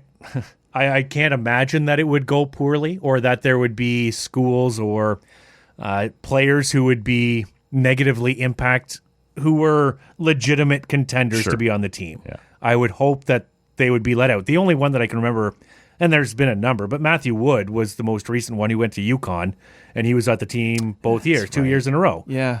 Or did he miss this past year? Either way, he was one of the ones who came from the NCAA, and there was no issue. Right. Well, we'll see how that's all going to play out. I do want to talk to you about this year's 67s, and then, what your expectations are for who the big dogs are going to be this year across the OHL. Breakdown of the Ottawa Generals? Well, we'll see. I think they've missed an opportunity or two here. I'm sort of rooting for Beckett Seneca to make the Ducks, but also to not. We'll see. This year's Ottawa 67s, I'm just sort of curious. When you look at the roster, and man, we're not far off now from the season firing up. What are your expectations for this year's group? Because more than any other sport that we follow here in Canada, it's cyclical. It always is with junior hockey teams. You kind of take your run, you load up, it costs you a bunch of draft picks, and you kind of sink back down. And it's, I guess, not dissimilar to the NHL now in the cap era, where you have your run and then you have to pay the price, like the Penguins are about to, and like the Blackhawks have been doing. But it happens way quicker. These cycles move way faster in junior hockey. Where are the 67s at in their cycle? Before I get to that, it may not be cyclical anymore. Because of the NCAA stuff, That's true. Could flip it out, and you can have an entire new roster within a year. We just brought some new kid up from the London Connecticut Knights, or whatever. London Knights won the last 2 OHL championships, and they have brought in a lot of older guys already. I know they did. I know. So, I know. It may not be as cyclical as it used to be. Beat handily. Fucking London Knights. Yep. Sorry. I'm not picking at the scab. Sorry. Most people agree with you, though. Yep. Oh, yeah. Nobody likes the Knights unless you live in London. They respect the Knights, though. Oh, yeah.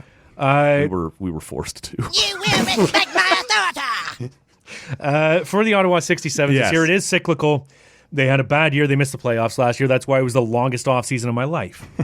This is why he was working on his 25-26 book by the second half of May.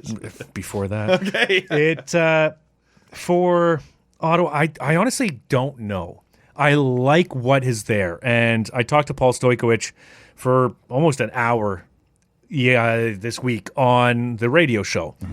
And the optimism is abound around 67's land.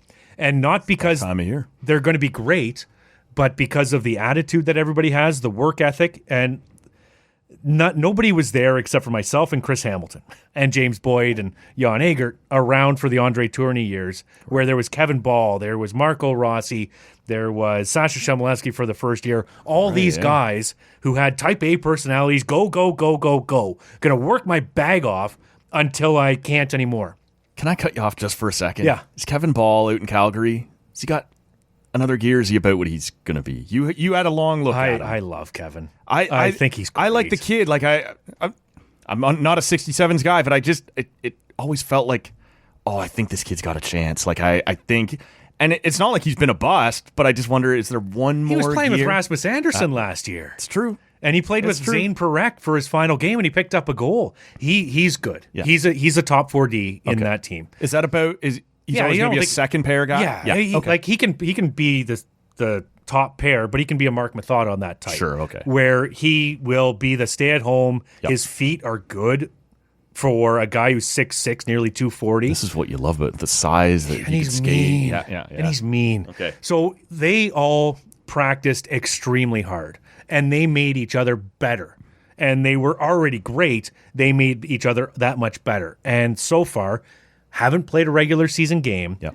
but they have those same type of personalities coming in, where I don't know if they had that in the last couple of years. So they signed a free agent, Connor Buick, out of the USHL. He's 19 years old. He's got that type of personality from what I can see, where he's blocking shots in practice. Same thing with Nolan Jackson. There's a compete. There's, I'm going to hit you, even if you're my teammate, because you're coming down the wall and there's an opportunity. It's a rub-out drill. Yeah. I'm going to hit you. Thomas Vandenberg seems to be the same type of thing. There are a bunch of these types of personalities that's infectious to the rest of the group that makes everybody practice harder, which makes the games better for you because you're more talented and you're more ready. Sure. So they're younger. I think they're more talented. How will they do? I have no idea. I like the mix of the group. I like the skill level. The players they brought in seem like good kids. I haven't got a chance to know them. One bus trip so far. So it's still new. You're going to have to learn how to play flappy golf or whatever the hell. I don't think it's a thing anymore. I'm sure it's not. But those are the times where you get to bond with the kids and figure out what makes them tick. So, but everybody who's been around them for the last 3 weeks have great things to say about the group. Where I don't know what's going to take place is they've only played 4 preseason games. They're done. They're practicing for 2 weeks, and then they get into the regular season. We'll see how it goes then. But I do think it's a nice mix of players. What about the division itself? I think, we'll see where Kingston's going to land. I believe Oshawa is expected to take a step back. They sort of are on that back end of their cycle, I think, a little bit here. Barrie, I'm just curious, when you look around the division, is there, while we wait to see what the 67s are going to be, is there a path for the division to be wide open, or do you still think, that there's still a powerhouse in the East that's going to kind of roll over everybody here? On paper, the Brantford Bulldogs win the division by a mile. They win the conference by a mile. They just signed Andre the Giant. The 7-foot defenseman. Oh my God. The kid's 17 years old and 6'8" or 6'10" or No, he's 7 foot. He's legit. He's listed at 7 foot. They just signed another import forward. They're one of their first round picks. They got Adam Benak in. They're on paper, they're the best team in the league or the East? In the league. Oh wow. They lost a 72 goal scorer in Nick Lardis, and they should be better than what they were last year. They've added a boatload of talent. They have Ryerson Leaders in net, a Buffalo Sabres prospect. They're on paper, they're a really good team. We'll see what Jay McKee can do with them. He's a great coach, former Buffalo Sabre. Yep. They just have your former Leaf boy, Zach Hyman, buying the team, and his brother Spencer is the general manager first year. I did hear that, yeah. We'll see how all that turns out. But on paper, they seem to be the best team. After that, flip a coin. Oshawa, as you say, they should take a step back. If Beckett Seneca sticks with the Ducks, they're in trouble. Oh, yeah. Ben Danford is going to be back in the OHL after signing with the Leafs. I think Cal Ritchie has moved on. He's gone to the Islanders now. Yeah. So there's some graduation and there's some players, but if Seneca comes back, if Danford comes back, unless they pull a minor miracle out of their back end, they're going to get traded because you have to recoup the picks, the cyclical nature of things. And I think the goalie has aged out. His name escapes me. Jacob Oster, local boy, related to the Kachucks. Really? Yeah. Through... Now that he's done in Oshawa, I don't have to like him anymore. Yeah, well, he's I had I don't have a good relationship with any of the Kachucks. No, clearly. I actually got a chance to talk to Jacob a little bit. Yeah. We were walking across a stupid catwalk in Oshawa, and we had a brief chat as he was walking with me, as I was holding onto the rail for dear life. Peterborough should be taking a step forward. They've got a team that won the OHL championship just 2 years 3 years ago. Yeah, okay. And they were terrible for the last 2 years. Yeah. So they have had the rebuild and are in a spot to go for it. Adam Novotny he's an NHL draft prospect, top 10 type of pick. He's there now. We'll see what takes place there. Kingston went for it last year. They had a lot of 19-year-olds on their team. Yeah. Again, we'll see how it goes. They've got a 17-year-old in net. You never know until he takes the reins. He's played a couple OHL games.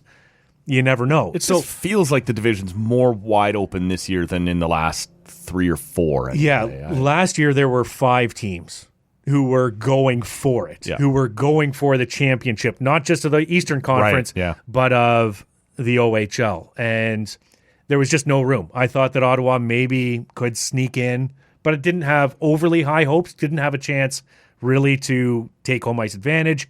This year, I don't know.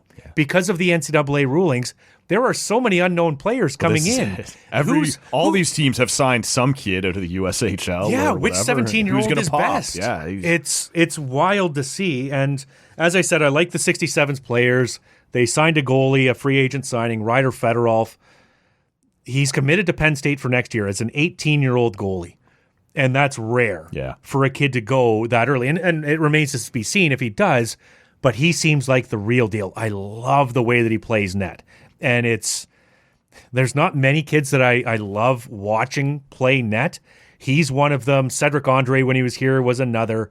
They're just they know how to stop a puck and not just let it hit them. And Fedorov seems like that type of kid. They've got Jaden Nelson as the returning goalie. I've got decently high hopes. They're not winning the division, but I do think that they could be okay, and I do think they'll make the playoffs this year. Over in the West, anybody we should be keeping an eye on, in your opinion, who, like, the London Knights finally step back? Is there any, like, who do you expect to kind of be the dogs to watch over there? London is always a team to watch. You lose... Damn it. You lose Easton Cowan, you lose Denver Barkey, you lose Oliver Bonk. You lose a bunch of players. You don't just lose some of her bonk. You lose all of her bonk.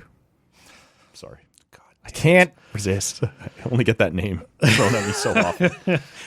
But you have William Nickel, who is drafted by the Edmonton Oilers. You have Sam Dickinson still has a potential to return. I guess, yeah. He's so special on the back end. You have Henry Brustevich. Hunter?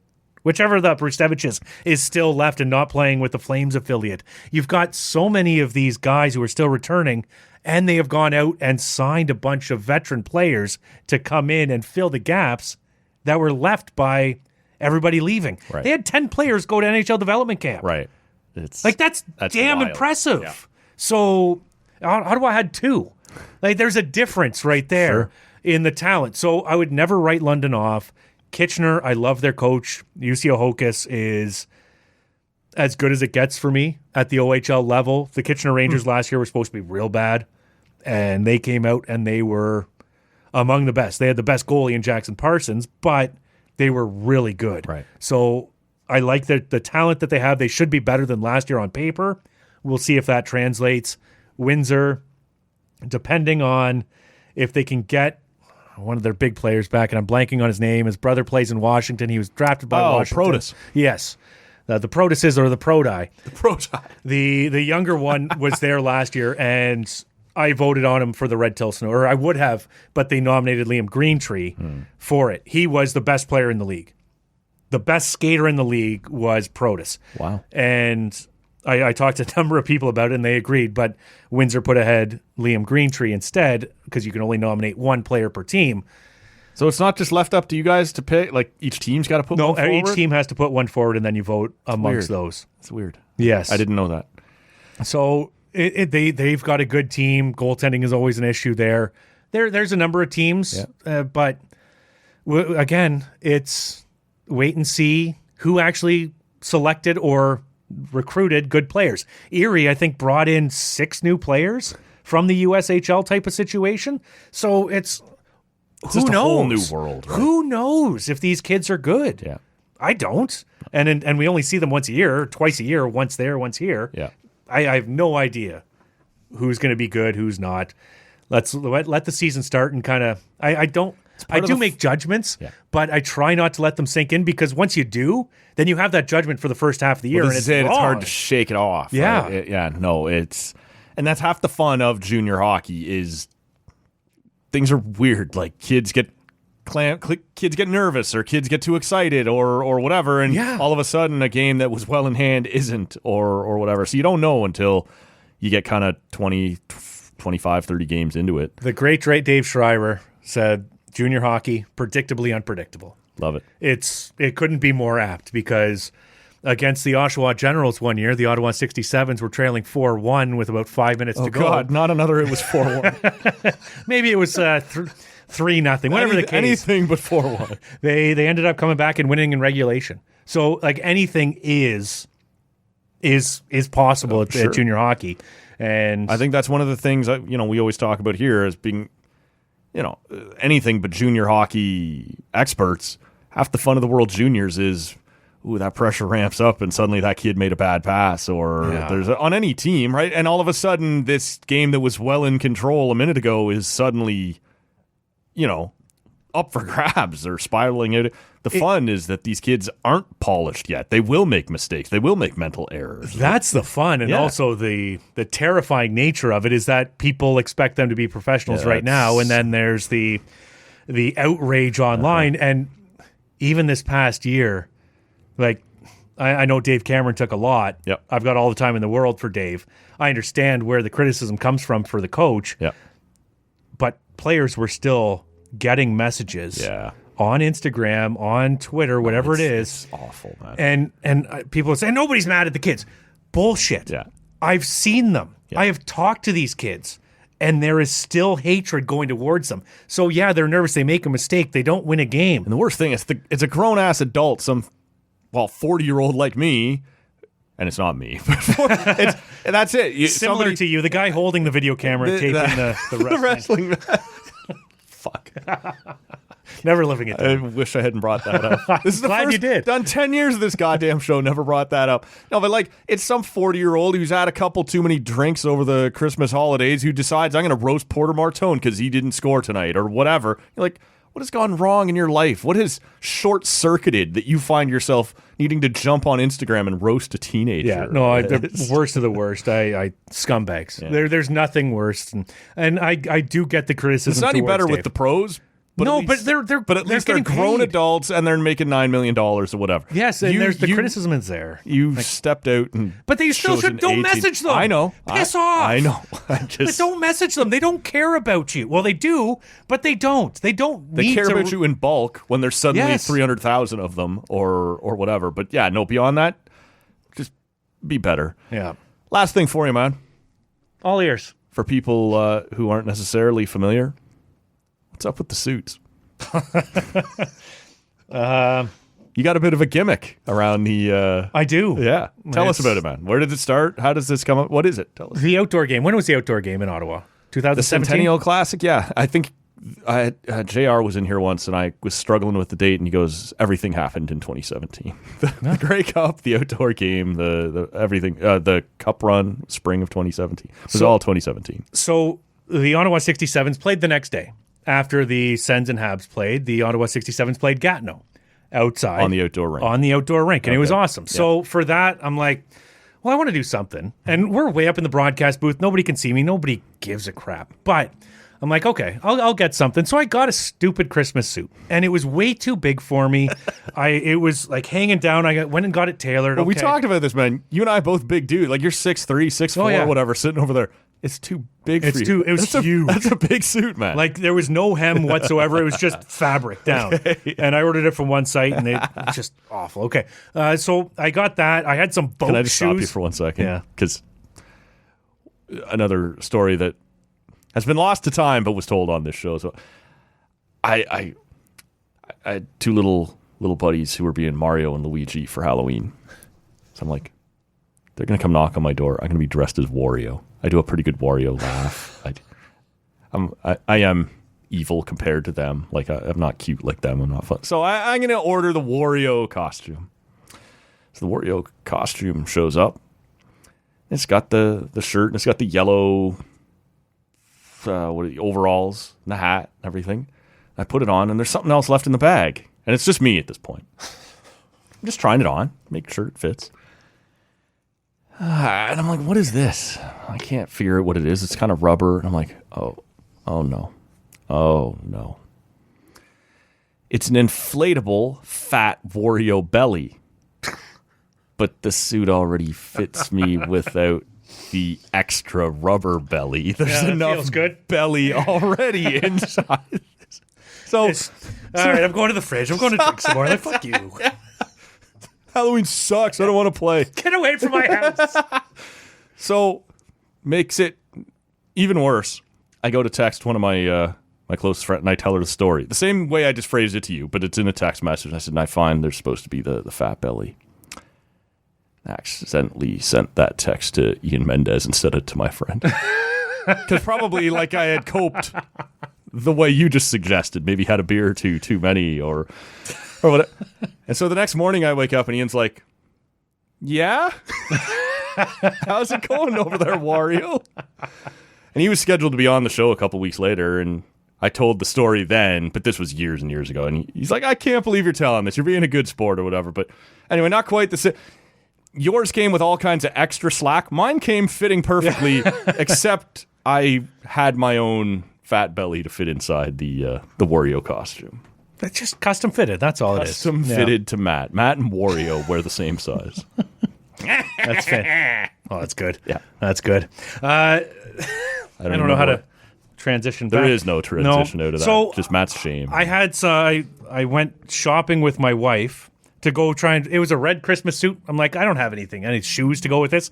So we went out and bought some bad... Christmas time? Was the outdoor game? It was like December 16th or something like that. Yeah. So we bought some boat shoes. I don't know why it ended up being boat shoes, but I'm like, they're red and they'll match. It'll fit. It looked terrible. But I wore this and got some compliments, whatever. Hey, it looks great. So I'm like, okay. I think I ordered 2 at that time. And I don't know what made it happen, but I'm like, okay, well, this is kind of fun. This is my thing. I didn't want it to be my thing, but then it escalated and escalated. It only started out with Christmas ones. I forget what the second one was, but I found a different website, started ordering off there, and it ended up at 50, give or take. You have 50 suits. Yeah, give or take. And they're all wacky colors and there's some like and... I've got a gray one and a black one. Like they're $100 suits. It's fantastic, but I can actually wear them to weddings. But I it's beautiful. It really is. I mix and match everything of those. Today's game is a somber game. I'll wear the black suit. Tomorrow's game is going to be wacky. I'll wear the St. Patrick's Day suit. It's beautiful. So yeah, there's 50 or give or take. And are you still on the hunt? Like, do you still add, or do you is 50 occasionally? Enough? Yeah. If I see a one that I really like, my wife picks one out, really colorful one, whatever. Yes. Do they match the season? Do they match the road trip? Like, I'm playing this team, I'll wear this. I guess that would suggest representing that team. I do look ahead at promotional nights. Yeah, okay. For visiting teams or when we go somewhere else. So if they have a superhero night, I'll wear a Batman one or whatever. Yeah.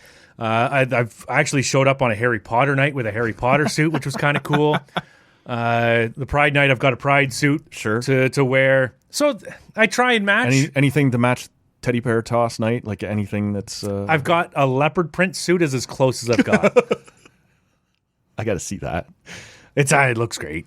That one looks great. The wife picks that one out for you all the time. She's got a leopard print dress or something. Matching, so, okay. Little jumpsuit. We won't dive any deeper into that. I think that stuff is cool, man. Like all sports are supposed to be fun, but junior hockey is supposed to be fun. And if you can bring a little extra personality to it, a little extra something to it, and it comes up. Like when you guys are talking ahead of a 67 game on 1200, you know, people, what's the suit today? Like, what are we doing or whatever? I think it's kind of cool when you can bring your own kind of wrinkle to it. So that's kind of neat, man. And the players, some of them love it, some of them just cringe. Sure. But it's if I bring a smile to 10 people or for 5 people, I don't care. Yeah. I care about that. I want to see that. That's but if the I get reason to do chirped it. by 3 people, like, oh, you look like an idiot. Yeah, I know. That's the point, man. Like, what? Yeah, I'm wearing this out to look cool. $89. Yeah, suit. I don't. So I don't pay attention to too many people. Yeah. The more recent thing has been adding to the shoe collection. Okay. To Gotta get rid of match the boat shoes. Well, no, the boat shoes are still there. Haven't worn them since that day, but they're still there. Can't get rid of shoes. Just add to them. The best ones I have, I actually wore to a wake recently. Oh, because it does match the funeral suit. I wore the black suit, Yeah. but the person that Does passed it fit away better was than the first Christmas yes, suit? that Okay. one fit Okay. beautifully. The person who passed away was a very colorful person, sparkly everything. So I have a pair of purple glitter shoes. They sparkle, man. They sparkle, and it was the hit. For the actual funeral, I have a pair of black shoes that have spikes on them, all over. All over. So, like, you kick people. Why? Why not? I saw them. Timu's a great place, man. Yeah. Okay. You kick people, and they gives them a little. It's a funeral. People are having a bad day as it is. Don't kick people. It's Probably not at a clear a little funeral. room. No. Maybe at the wake. Yes. But those are the shoes that I like I've started this to stuff, add, man. yeah. Like, again, it's the kids get a kick out of it. Yeah. My daughter helps me pick out the suits every once in a while, Sure. and she has a blast, and then she gets embarrassed as I go out. It's fun. Oh, right. I just sent my dad out into public. Yep. I like that stuff, man. It gives a little personality, adds a little something to the community, the junior hockey community. And this, I wonder what Kenny's got going on today. But now I'm hidden up top. Nobody sees me. Yeah, well, you'll have to go down during these intermissions and walk around the concourse. Maybe. Such as it is, it's an odd concourse. You gotta go a long way. I was there last year for a PWHL game. I don't think I've ever sat so far from a beer stand. Where'd you sit? I was like on the short side all the way around, and there was one that day was closed. I guess there's one over there that wasn't open that day, or I don't remember. I had to go all the way around. On the short side, there should be one right by where it expands into the tall side. There's one right there. There's one in the middle. Then there's one on the far side. Well, I had to go all the way around. Okay. We'll talk. That's afraid. Man. Yeah, I know. That's a shame. Yeah, well, we'll talk. I'm sure you know all the secret pathways and the places to go. I know the places to avoid. I'll do the color. I'll help you out. Man, Yeah. more than welcome anytime. Oh man, it's gonna go terribly. Let's wrap it up here, man. This was so much fun. I'm glad you made the time to come in here. We talked July, maybe. You guys had me on 1200 to mock me. I think it's usually something Leaf. Hey, I was just producing at the time. I was. I said, let's look to do something in late August as junior hockey season's getting ready to ramp up, and then I slack-assed around the cottage. For Dude, the this next is week or close two. enough It's for me. close enough. This is before the season starts. It's That's still right. off-season It's mode. still early-ish September. I'm glad we were able to do this, man. Thanks for coming in. It's been a pleasure. And we'll look to do it again. We'll replenish the beer options for the next time you come in, and we'll hope you don't wear the spiky shoes. I can. Don't. I can wear those. I can wear the purple sparklies. The boat I can. shoes. I wear the. Oh, you don't want to see the boat shoes. The boat shoes are actually terrible, man. I have no trouble believing that. Boat shoes, great for what they're named for. Not fashionable in any other situation. I have multiple pairs of Crocs, somewhat similarly, that, oh man, as I age, are like just the most comfortable things in the world. You can't wear them places. You can't. You can't do it. I've just gone with the Skechers. The slip-in Skechers. Yeah, okay. Tony Romo influenced me. Just pop them in. Away you go. I don't know how they look. I don't care at this point. Give me comfort. Give me not bending down to actually tie shoes. I'm in. Give me fuel, give me fire, give me Crocs that I desire, man. My niece a couple of years ago, well, for a while, she's been big into the Crocs. She's like, at the time, 10, 11, 12, 13. And I'm like, I'm going to humiliate her. I'm going to embarrass her. I'm going to go get these big fluorescent yellow Crocs. And I showed up at the cottage there with them and put them on. She's like, cool. And I'm like, oh no. This backfired. These are now my summer shoes. And if they weren't so comfortable, I'd have ditched them, but they still exist around the cottage. So it is what it is, man. Thanks for coming in. Thanks for doing this. And we'll do it again down the road. Thank you. Stay tuned. Coming up next week, you will hear from Julian McKenzie, Andy Nita from the Nita Beer Company. We'll be talking to Dan Schulman from the Toronto Blue Jays broadcast crew. And maybe the Pigeon, Graham Creech. We'll see. Thank you so much for listening. Have yourselves a fantastic weekend. We'll see you next week. I thought it generally sucked. I didn't think it was a specific suck. I thought it was like an all-encompassing type of suck. So, we're going to try and rectify that. But for right now, I'm going to be pretty pissed about it.